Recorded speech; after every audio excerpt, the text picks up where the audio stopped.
Well, folks, welcome to one more edition of Politics and Random. Egberto, Willies, your host. Thank you so kindly for being a part of the show. We are going to have a great show for you today. Hey, we already have people in the chat. Welcome aboard. We have Patrick Magner from Houston, Texas. Meow is what he says. Michael Rudnin from Brooklyn, New York is in the house. Yvette Avery Herod from Atlanta, Georgia is in the house. Paul Fleming from Powder Springs, Georgia is in the house. E2247, who refuses to tell me exactly what part of the country he's in. Thank you so kindly for being here. Joe from Los Angeles, California is in the house.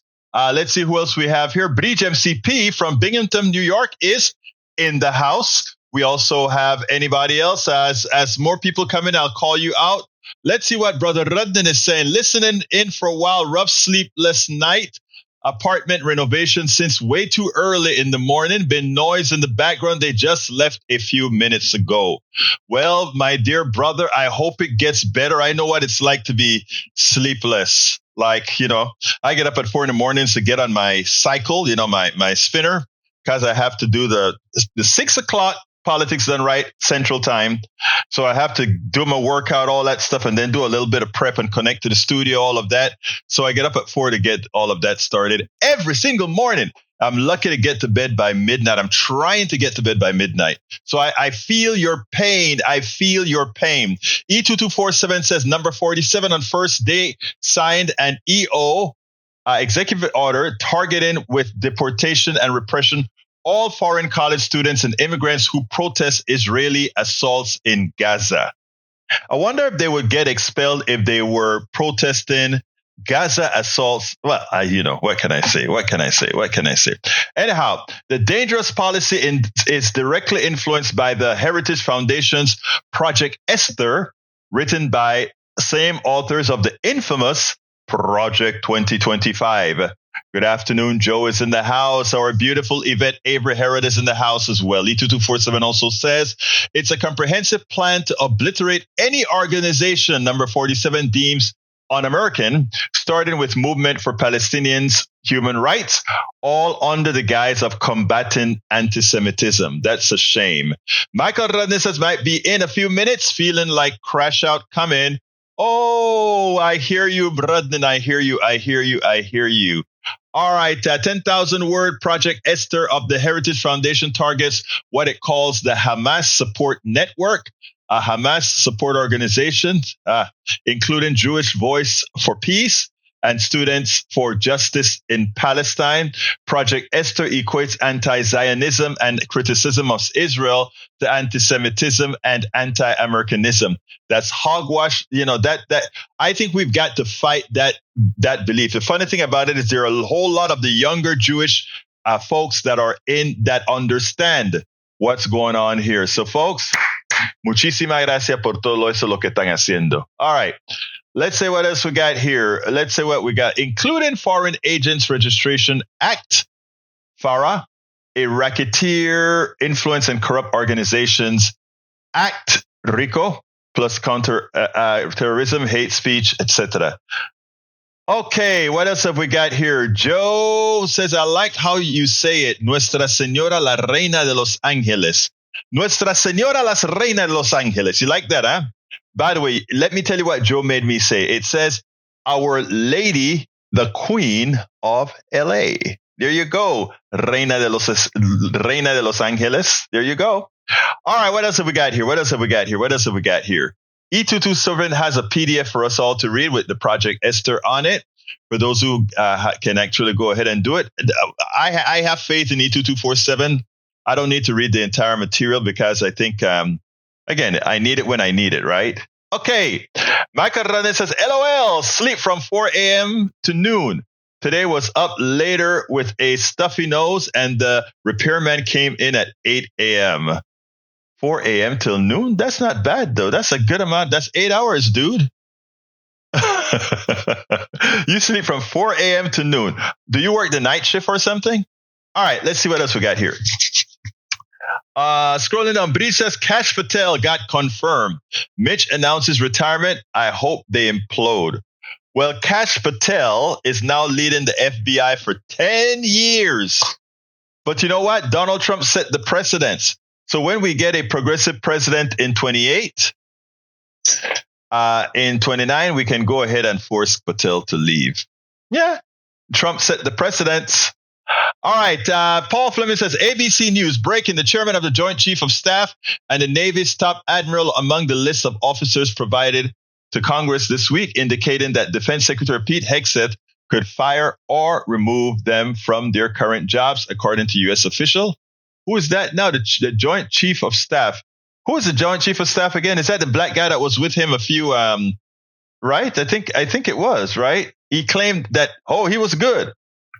All right, let's see what else we got.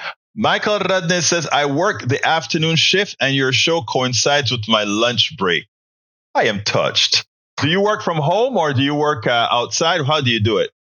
All right, opportunity alert. Looking for 3 reasonable Republicans in the House of Representatives to stop the tax breaks for billionaires in the big, beautiful bill. Perks protect Americans' health care and stood for kids beyond the right. I think we can hold it down long enough.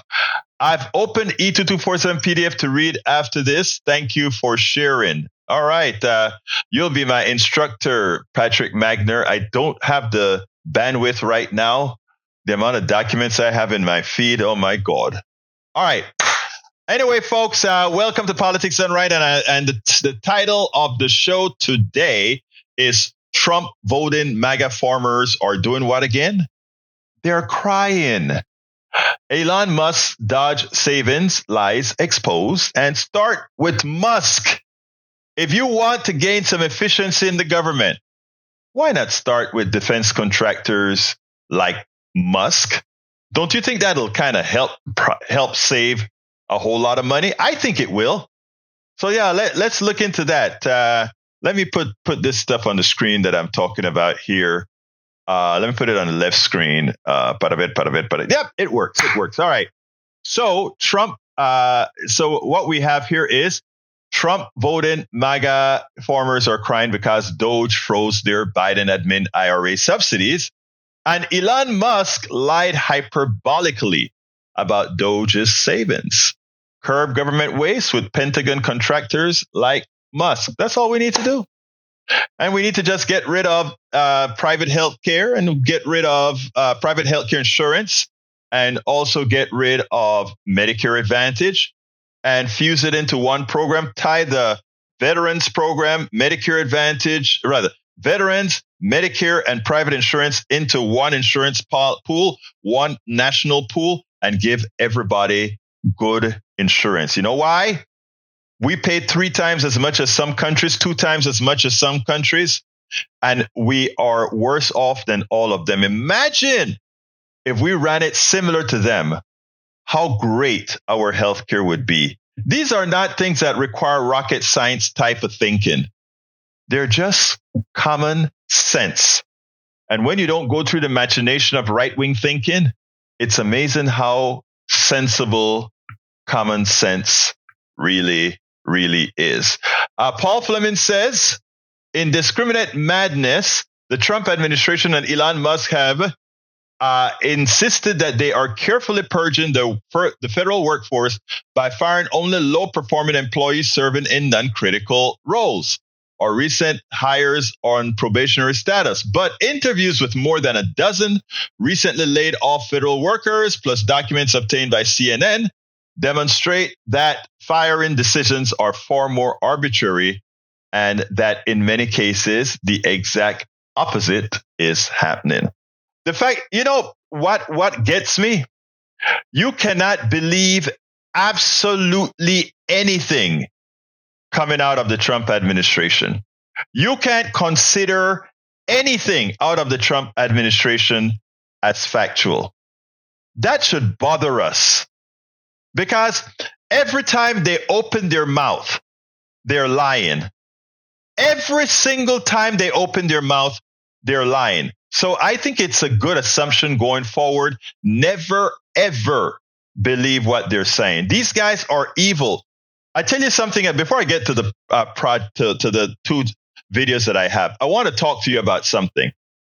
I want you to understand the plan. This is very important. Donald Trump now says with the savings that they find with Doge, meaning that fraudulent quasi consultant department run by Elon Musk, what is he going to do with the savings? 20% he's going to give to all Americans, right? 20% goes to you, Americans. 20% goes to pay down the debt. And a reporter dared to ask, wait a minute, Donald Trump, that means there's 60% left. What happens to that 60%? Donald Trump then says, well, not Donald Trump, but it's the clown that's speaking for him. Well, we'll pass it on to the next time.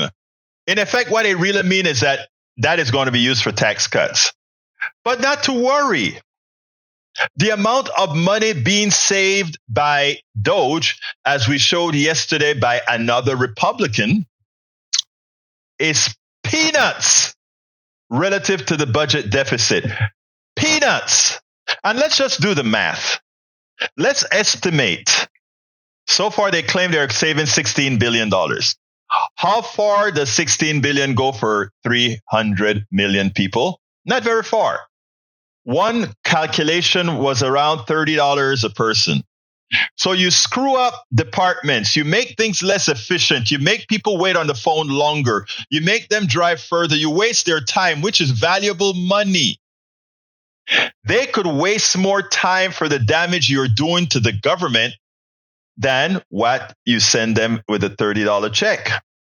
But here's what's worse.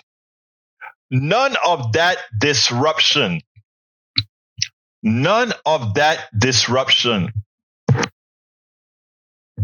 is worth it. Because again, this is what they want to do. And I'm going to call me after I'm done with this segment here, Brother Magner. This is what they plan to do. They plan to entice long-suffering working class Americans, middle class Americans, poor Americans by saying, we are going to send you a check with it's all a smoke and mirrors. It's a joke. They're not really going to save much money. They will say they save a lot of money, but it won't be real. And then they're going to say, we are going to send you a check. And when they say we are going to send you a check, people are going to go, oh, things are so hard. That check, no matter how much it is going to be a good thing. And they're going to put that in the bill that they want, that reconciliation bill. They're going to put that in there so that they are going to challenge.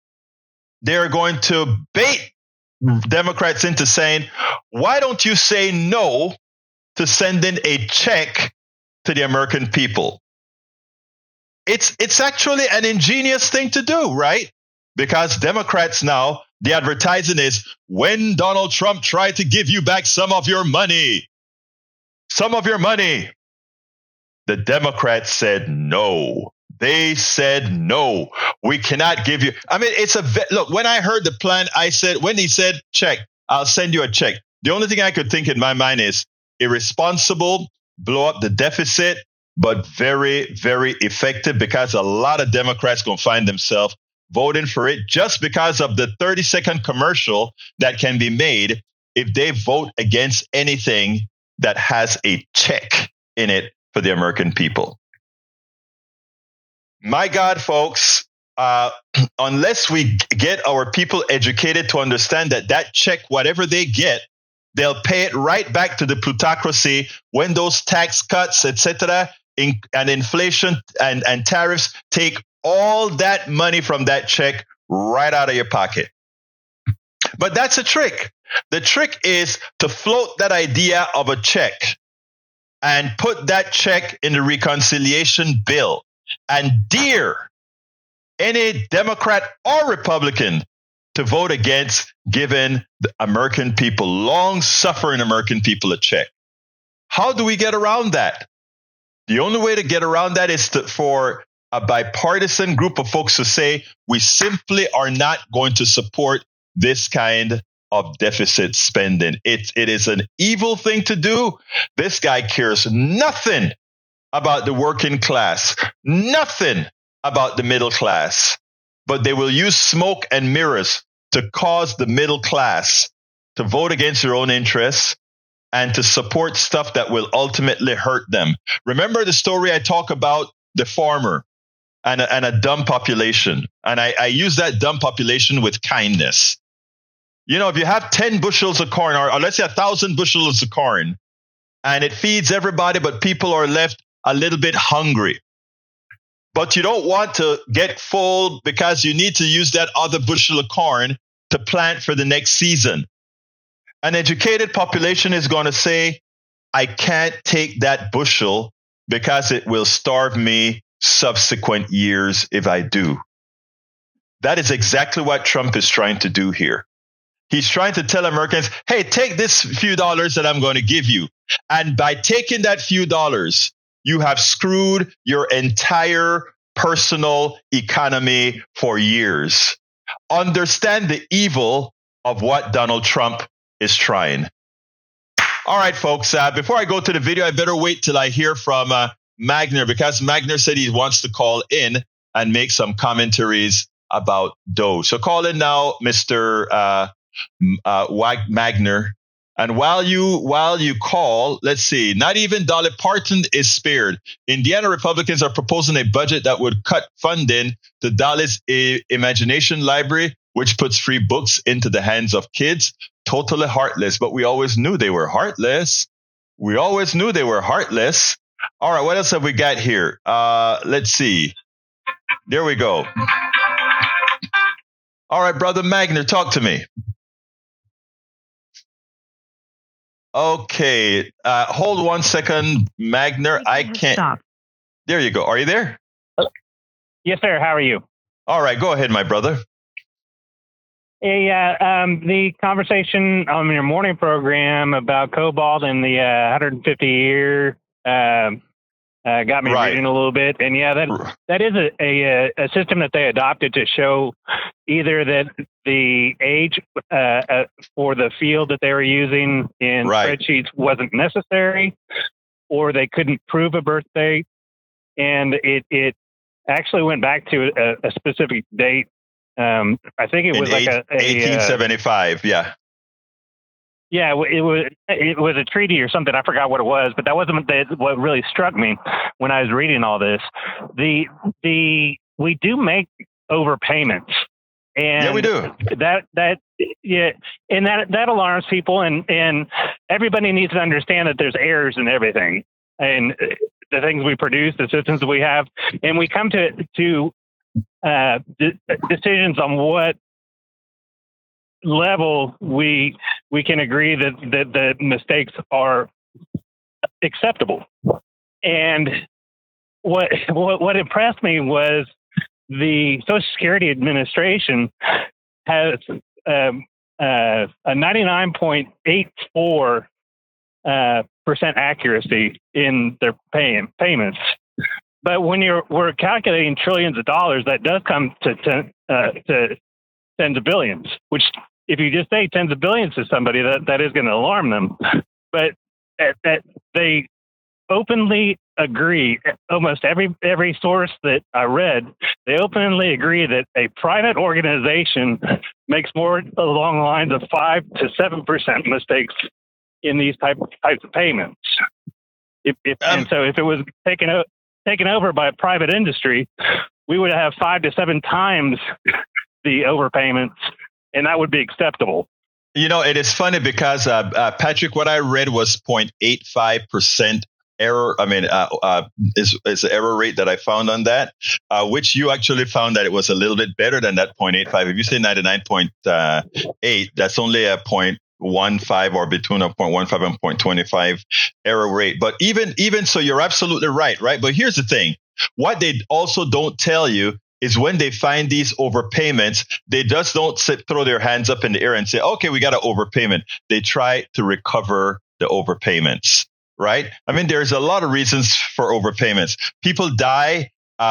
Kids go ahead and don't tell that their mother has died and continue to let that money flow into the account. All kinds of things are used for and it's no different than the fraud of Exxon Corporation taking subsidies that it doesn't qualify for, or other companies. I mean, look, there is a certain amount of fraud. There's a certain amount of errors. Some are legitimate errors. Some are outright fraud. In the SNAP program, there are people who use SNAP as an investment. You have people who, they get people to do to SNAP. They pay them a percentage on the dollar, and then they pass that thing along. It is the free market and it's capitalism. It's wrong, but I also think capitalism is wrong. So continue, my brother. Well, they also say that they could improve on that error, but they said that the amount of money that it would take to spend to improve that error would actually outpace or outstrip any further savings.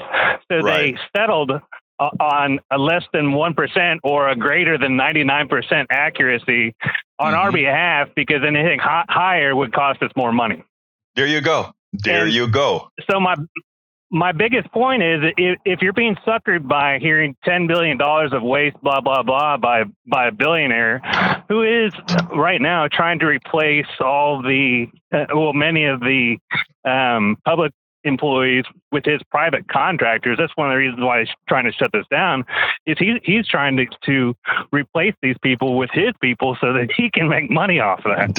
Exactly. Not efficiency. But when you're listening to this guy and you're like, oh man, he saved me $10 billion. You're a freaking sucker. I'm sorry, but you're stupid. But go ahead. Go ahead. No, you speak. That's pretty much all I had to say. Yeah, well, I mean, what happens here is this, right? And that's why you notice. I don't know if you heard the part of the discussion where I spoke about the check that Trump is talking about giving people, right? Giving everybody a check.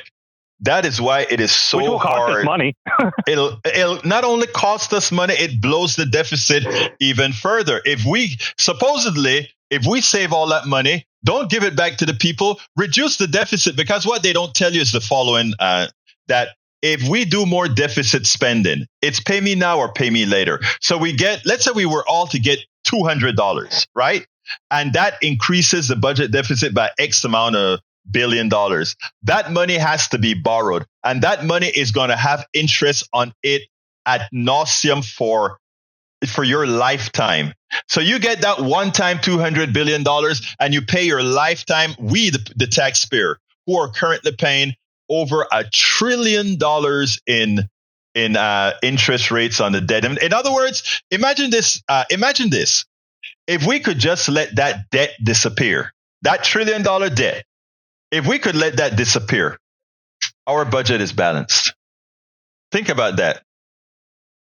And the interest is no longer going towards possible foreign entities that will use that against us, or billionaires that will try and purchase that presidency, which just happened.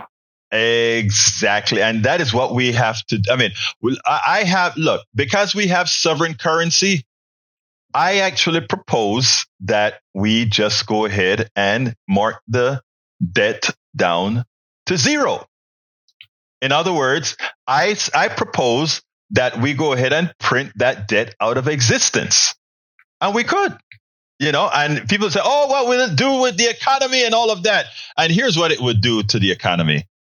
If it's a psychological thing, why would it will prevent, remember, you're just taking $1 trillion and giving it to rich people who don't spend it all, right?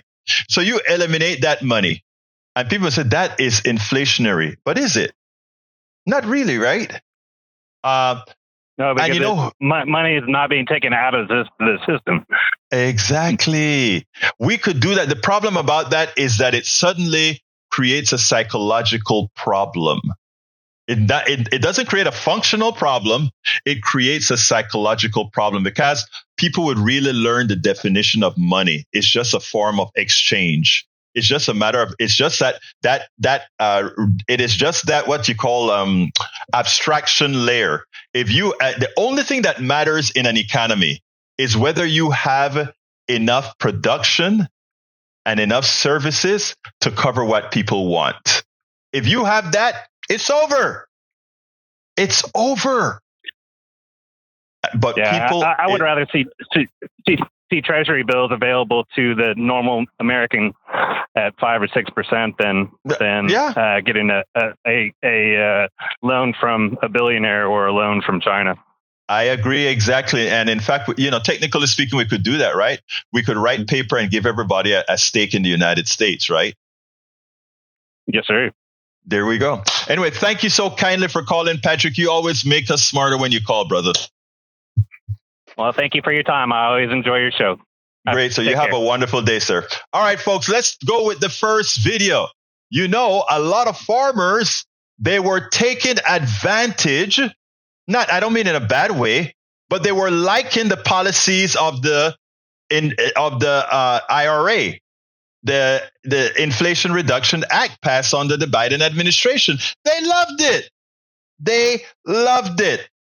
They went and they upgraded their farms and they put solar cells on their farms so their electric bills went to nil. This guy said it was 80% of his electrical bill went away. Therefore, he could sell his jam, his jellies at much reduced cost. Wow. This other guy had all kinds of warm houses. What do you call it? What do you call those things? The place where you grow stuff, right? In the farmhouse homes, etc. And I mean, it was a great thing. The Inflation Reduction Act was great for the farmers. Biden signed the bill, put it out there. And these farmers show their gratitude for good policies that they used by voting for the felon. And in voting for the felon, what happened? In voting for the felon, here is what happened. You really can't make this stuff up. Look, we have some Trump voting MAGA farmers that enjoyed the policies of the Biden administration and they took advantage of it. And Donald Trump, they voted for, they made sure that he was president, and he came in and he froze it all. I want you to listen to this, and then we'll take it on the other side. The Trump administration's freeze on certain federal funding has put some farmers across the country in limbo. The farmers are not receiving the critical government grants they were counting on to pay their bills. NBC News correspondent Emily Aketa brings us the details. There's about 100 of them out there. Kevin Levitt hopes these solar panels would help his main farm flourish. The hope here is that these panels will produce enough electricity that the farm needs all year long.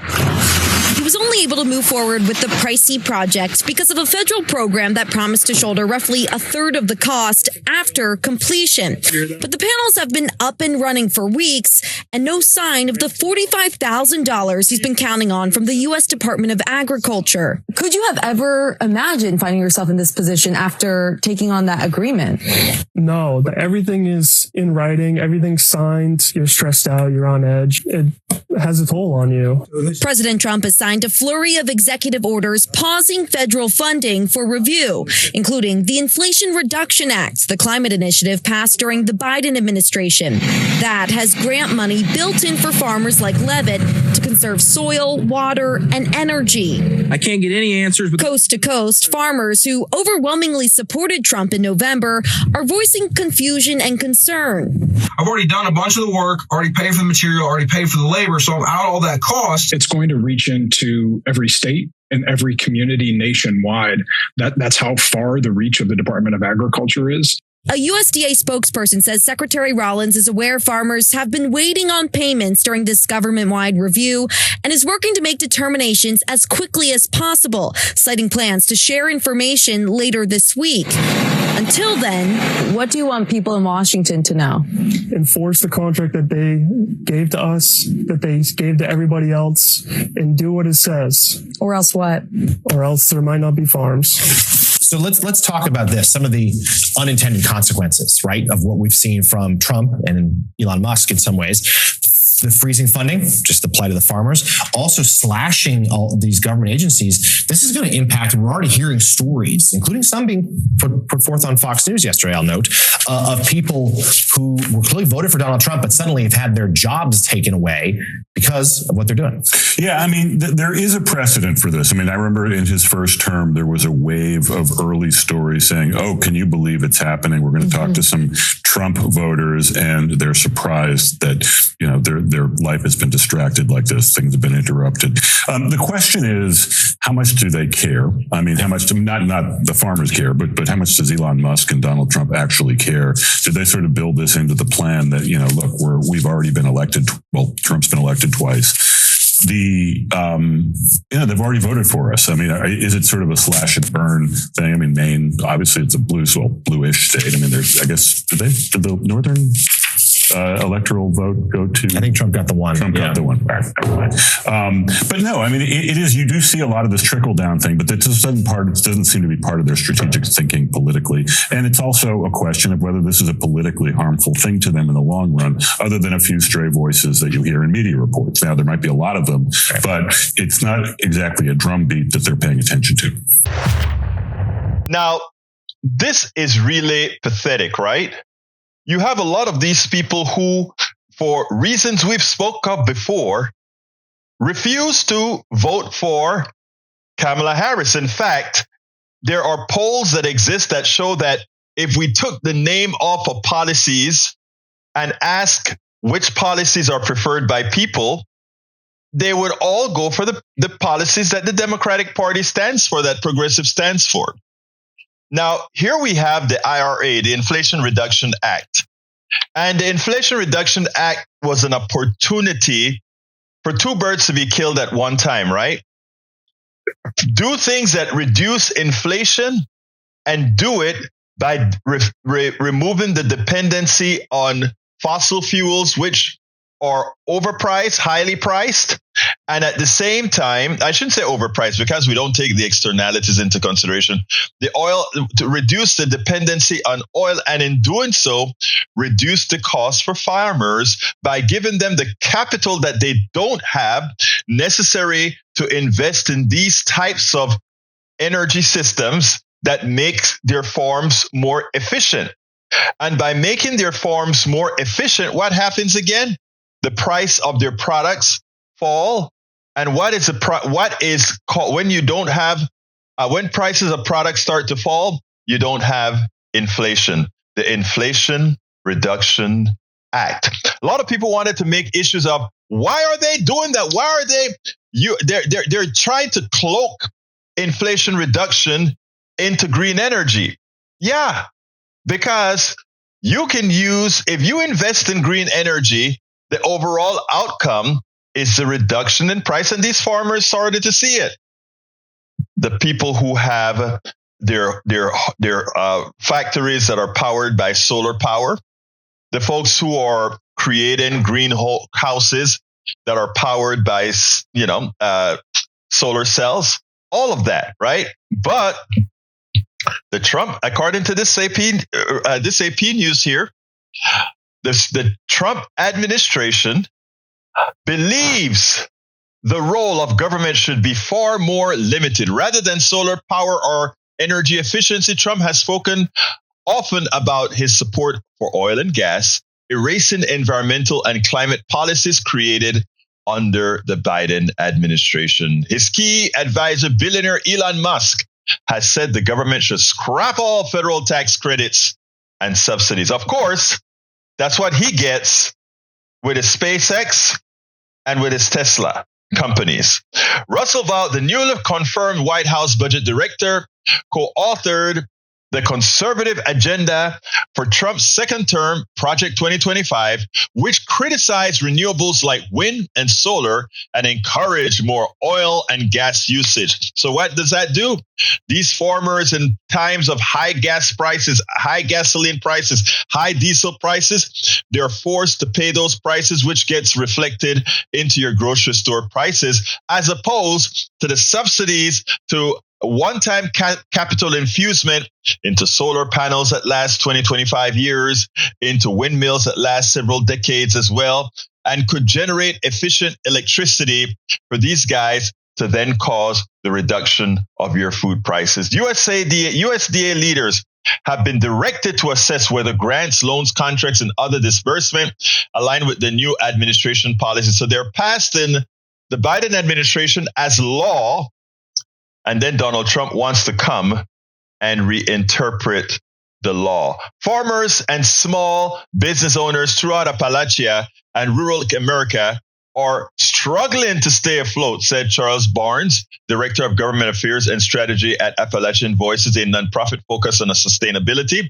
For people who have been awarded REAP funding and made purchases but haven't been reimbursed, that will cause significant financial harm. REAP originated with the 2002 Farm Bill and has long enjoyed strong bipartisan support for energy self-reliance, with money flowing in via the Farm Bill legislation and the Inflation Reduction Act, the IRA, passed by Biden. They love it, but now Trump is taking it away.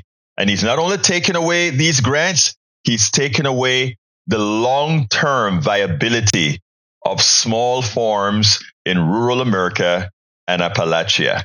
When we told you that voting for Trump is voting against your own interests, that's what we're talking about. When we told you that their interest has nothing to do with yours, their sole purpose is to make money for the mega donors that they have. And this is a classic example that shows you will lose, small farmers. Biden gave you, Trump take it away. Biden gave you, and you snuffed out the Democratic Party to elect the guy who will ultimately screw you. But you got time. I've been ending all my videos with this one statement. You screwed up in your first vote.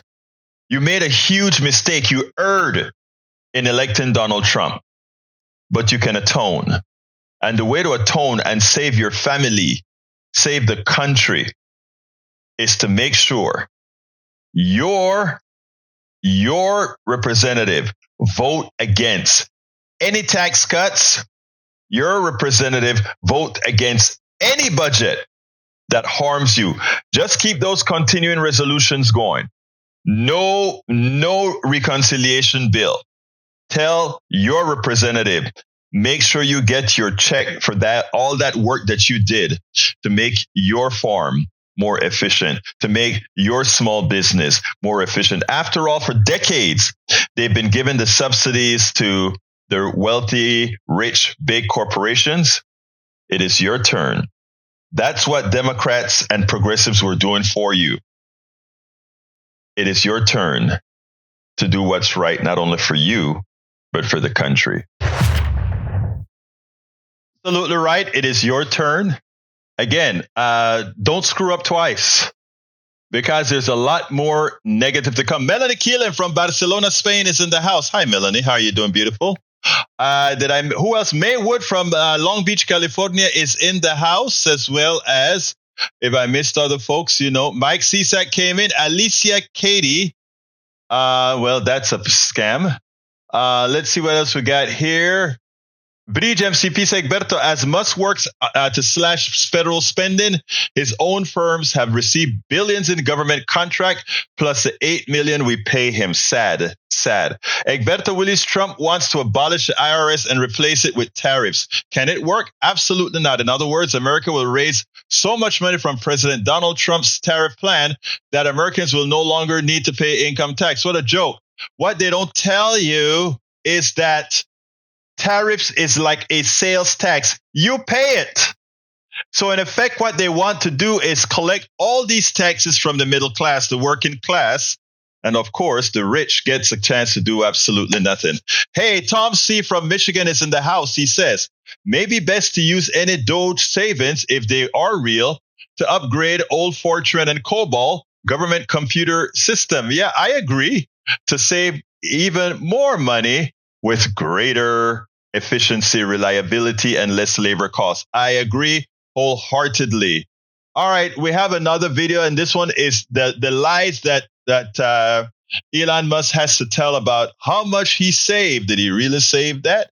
Hell no, he didn't. Well, Elon Musk comes out and he puts on his website that he has saved $16 billion. Of course, when you have investigative reporters doing their job, as in this case, the New York Times did, it turns out that they didn't save that much money. In fact, it was something on the order of between $5.5 million and $8 million was the real saving from one big contract. Whatever the case is, however it's divided, they saved very little, that is, over Doge. But Elon Musk is telling you that they did better. I want you to listen to this, and then we'll take it on the other side.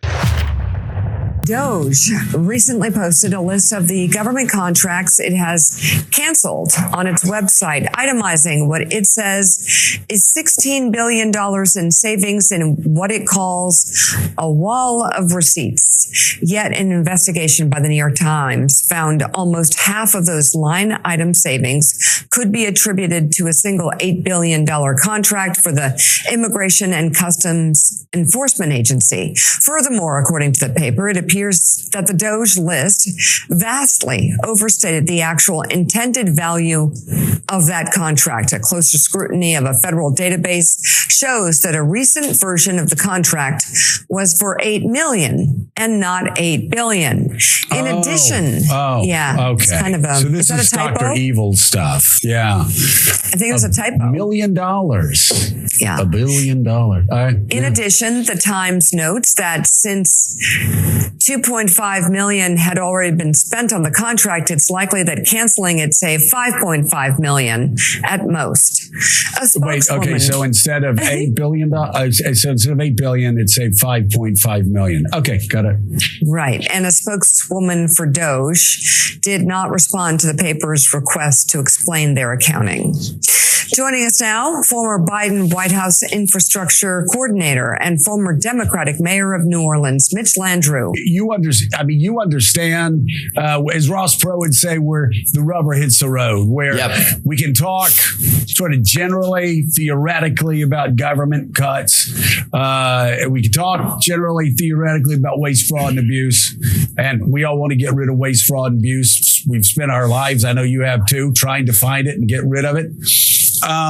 But then you talk about these random cuts where, as somebody said, you measure once, you cut 2, 3, 4 times, and suddenly people are really, working Americans are really feeling the impact of these cuts. Well, this is where you can find out whether somebody is just talking the talk or walking the walk. When I became mayor of New Orleans, 3 weeks after the BP oil spill hit, we had been through Katrina, Rita, Ike, Gustav, the national recession, and the BP oil spill.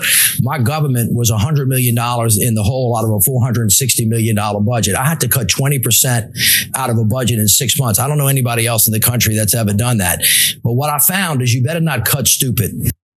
Smart, and you got to cut thoughtful. The American public can understand this. Joe, you look like a pretty fit guy. If I told you that you needed to lose 30% of your body weight and I did it by cutting off your leg, you bleed to death, essentially. So the last thing you want to do is put an unaccountable billionaire bureaucrat in charge where there's no transparency and have them just cut in a chaotic way that's going to affect the real lives of people. So if you're cutting firefighters in an area where there are fires, or if you're cutting food inspectors, or you're cutting avian inspectors where there's a bird flu, or you're actually starting to cut things that really, really matter in people's lives. People go, what the hell are you doing? I mean, damn it, that doesn't make any sense. And that's what's happening right now. And I think the American people are getting wind of the fact that they're not even telling the truth about what they're trying to do, much less doing it well. So here it is. We have this group of misfits starting from the top, Donald Trump and Elon Musk, who both look like they have some sort of a cognitive problem, going into these organizations that have been in existence for decades and think they can go in with a whole bunch of snotty-nosed kids and clean things up. They can get rid of the fraud. They can't. They could never possibly get rid of the fraud. I tell you what they can do. they can give the belief that they're doing something as they destruct and deconstruct things, so that then the government has to go outside because they've depleted all their experienced people that they've let go. So now they have to go to the private sector, who themselves will just use it as that great opportunity to rip them off and cost more. Remember, anytime you bring the private sector into jobs that were functionally set up to be in the public sector, it costs you more money. And it's not anything complicated to figure it out. It's simple math. Because you have profits if it's not a nonprofit, because you have to make a profit to pay your shareholders and your executive bonuses, it just doesn't work. If you're going to bring a third party nonprofit, even the nonprofits, let's give an example. At one point, the Red Cross was paying its CEO $500,000, a nonprofit. So there are all these machinations that occur where the private sector rips off the public sector. So if Musk really wants to do some efficiency within the government, what he would do is he would go ahead and say, you know what? Let's go ahead and create Medicare for all. You know what? Let's go ahead and stop all these private companies from using Medicare Advantage as a piggy bank to steal from us. You know what? We can go ahead and reduce the Defense Department to buy a whole lot of off-the-shelf stuff instead of paying excessive prices for them. You know what? We can actually consider having less wars. There is so much, if we really wanted to get our bang for the buck in efficiency. It's not laying off government workers. That's not where the efficiency problem is. The efficiency problem is the policies that rip us off. Medicare, having private Medicare, making Medicare Advantage, having private health insurance, all of those things are the things that rip us off. If you want efficiency, we can find efficiency rather quickly. Let's look into doing that, folks. Absolutely so. Absolutely so. And Bridge MCP brought something to my attention that I should have prepared it, but what I'm going to do is I'm going to play it right from the website. This is important stuff that we should be listening to right now. So let me go ahead and set that up, and then we'll take it right now. Some of you know, Skokie, Illinois once had one of the largest populations of Holocaust survivors anywhere in the world. In 1978, Nazis decided that they wanted to march there.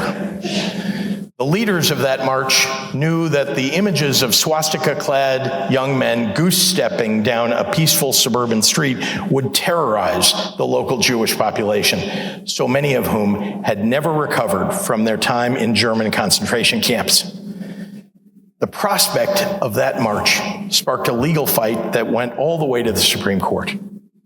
It was a Jewish lawyer from the ACLU who argued the case for the Nazis, contending that even the most hateful of speech was protected under the First Amendment.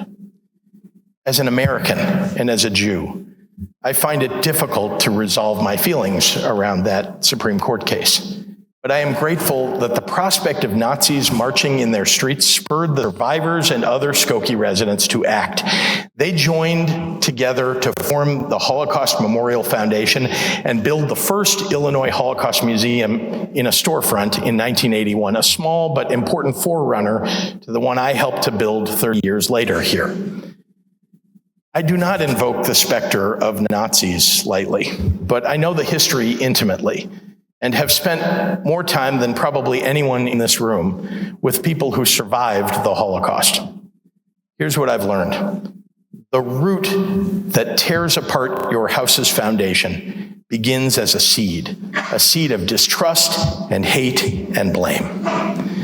The seed that grew into a dictatorship in Europe a lifetime ago didn't arrive overnight. It started with everyday Germans mad about inflation and looking for someone to blame. I'm watching with a foreboding dread what is happening in our country right now. A president who watches a plane go down in the Potomac and suggests, without facts or findings, that a diversity hire is responsible for the crash. Or the Missouri Attorney General who just sued Starbucks, arguing that consumers pay higher prices for their coffee because the baristas are too female and non-white. The authoritarian playbook is laid bare here. They point to a group of people who don't look like you and tell you to blame them for your problems. I just have one question. What comes next? After we've discriminated against, deported, or disparaged all the immigrants and the gay and lesbian and transgender people, the developmentally disabled, the women, and the minorities, once we've ostracized our neighbors and betrayed our friends, after that, when the problems we started with are still there staring us in the face, what comes next? All the atrocities of human history lurk in the answer to that question.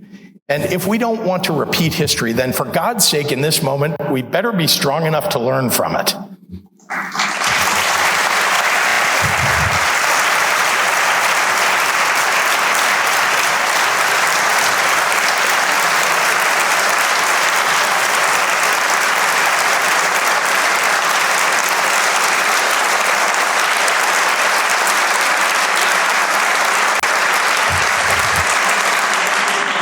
I swore the following oath on Abraham Lincoln's Bible. I do solemnly swear that I will support the Constitution of the United States and the Constitution of the State of Illinois, and that I will faithfully discharge the duties of the office of governor according to the best of my ability. My oath is to the Constitution of our state and of our country. We don't have kings in America, and I don't intend to bend the knee to one.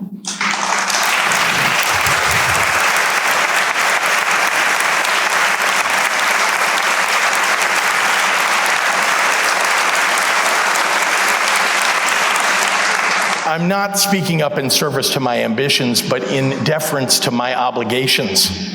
If you think I'm overreacting and sounding the alarm too soon, consider this. It took the Nazis 1 month, 3 weeks, 2 days, 8 hours, and 40 minutes to dismantle a constitutional republic. And all I'm saying is that when the 5-alarm fire starts to burn, every good person better be ready to man a post with a bucket of water if you want to stop it from raging out of control. Those Illinois Nazis did end up holding their march in 1978, just not in Skokie. After all the blowback from the case, they decided to march in Chicago instead. Only 20 of them showed up, but 2,000 people came to counter-protest.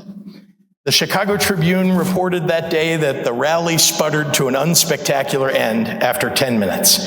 It was Illinoisans who smothered those embers before they could burn into a flame. Tyranny requires your fear and your silence and your compliance. Democracy requires your courage. So gather your justice and humanity, Illinois, and do not let the tragic spirit of despair overcome us when our country needs us the most.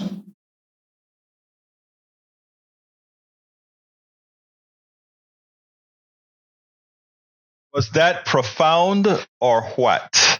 Was that profound or what? Thank you for providing that link, Bridge MCP. I think you said Tom C. put it out there first. If that's the case, whoever needs credit for bringing that great piece of work to us, positive affirmation to all of you. I need to shut this baby down before it interrupts what we're doing. Anyway, folks, we are at 3 minutes left. Anybody wants to give me a quick 30-second, 1-minute call? Do it now before I go ahead for my ask. So please, if anybody wants to end the program with a little commentary, feel free to call right now. We don't have any more videos to show. We don't have any more topics to cover. So please feel free. Give us a call. Ahorita mismo, really right now. While I await any calls that may or may not come, I'd like to ask you so kindly to support our program. You can support our program by going to politicsdoneright.com/newsletter and becoming a paid supporter of our program. That is politicsdoneright.com/newsletter to become a paid supporter of our newsletter. Becoming a paid supporter of our newsletter help us with all our expenses, etc. And let me just tell you, it's hard work, and we do the job.